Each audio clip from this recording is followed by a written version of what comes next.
دوستو یہ ویڈیو میں دکھنے والے کون ہیں، کہاں کے ہیں، کیا ہے، یہ تو مجھے نہیں پتا، لیکن ذرا آپ اس ویڈیو کو دیکھیے کہ انہوں نے اسلام کے بارے میں کیا کہا ہے، اور انہوں نے اسلام کو صرف 2 لفظوں میں سمجھایا ہے، صرف 2 لفظوں میں۔ جی ہاں دوستو، آپ بھی سن کر حیران ہو جائیں گے۔ ویڈیو کو لاسٹ تک دیکھنا اور اس کو لائک کر کے زیادہ سے زیادہ شیئر کر دینا۔ دیکھیے ذرا کہ یدی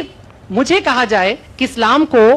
سمجھائیے، کتنے وقت میں آپ سمجھا سکتے ہیں، کتنا سمے لگے گا سمجھانے کا، یا کیسے سمجھتے ہیں آپ، وہی بتائیے، تو میں کہوں گا مجھے اسلام کو سمجھنے میں صرف 2 لفظوں کی ضرورت پڑی، اور سمجھانے میں بھی کیول 2 لفظ، صرف 2 لفظ، اور مجھے لگتا ہے پورا کا پورا اسلام اور پورا کا پورا محمد صاحب کا کیریکٹر ان 2 لفظوں میں آ کے کیونکہ محمد صاحب کا کیریکٹر اکیلا کیریکٹر نہیں، ہر سچے مومن کا کیریکٹر وہی ہوگا جو محمد صاحب کا ہے، اور یدی وہ نہیں ہے تو مجھے لگتا ہے وہ دودھ سے تیج کا، تیج سے چوتھ کا چاند ہو چکا ہے، ابھی وہاں نہیں پہنچا ہے جہاں پہنچنا ہے۔ 2 لفظ ہیں، ایک لفظ ہے انشاءاللہ، عام طور پر یہ تقیہ کلام کی طرح مسلمان استعمال کرتا ہے، کہتا ہے انشاءاللہ، اور خاص طور پر جو اسے پیسے ویسے واپس کرنے ہو تو ضرور بولتا ہے انشاءاللہ کل دے دوں گا، آپ سمجھ لینا کل تو نہیں ملے گا۔ لیکن اس مسلمان کے پاس آتے ہیں جس نے دل سے کہا انشاءاللہ، اور دل سے کہتا ہے انشاءاللہ۔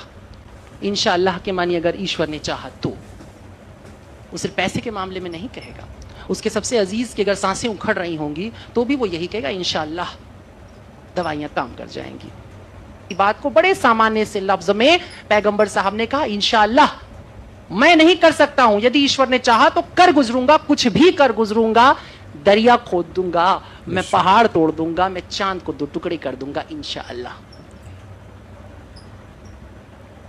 ایک لفظ ہے، اور دوسرا لفظ ندی کا دوسرا کنارہ ہے، وہ ہے الحمدللہ۔ جب بھی کچھ اچھا ہوا، جب بھی کچھ بہتر ہوا، جب بھی کچھ گھٹا اور لوگوں نے تم سے آ کے تعریف کی کہ بڑا اچھا کام تم نے کیا، تو تم نے کہا شکر الحمدللہ، میں نے نہیں کیا، وہ ایشور کا شکر ہے، اس نے کر دیا۔ دیکھو شروعات بھی ہوئی کہ ایشور نے چاہا تو، اور ختم بھی ہوئی تو ایشور نے چاہا تھا، اس لیے اس کے معنی تیری رضا میری رضا، تو ہی میرا قاضی، جو تم نے طے کیا بس وہی میں نے جیا۔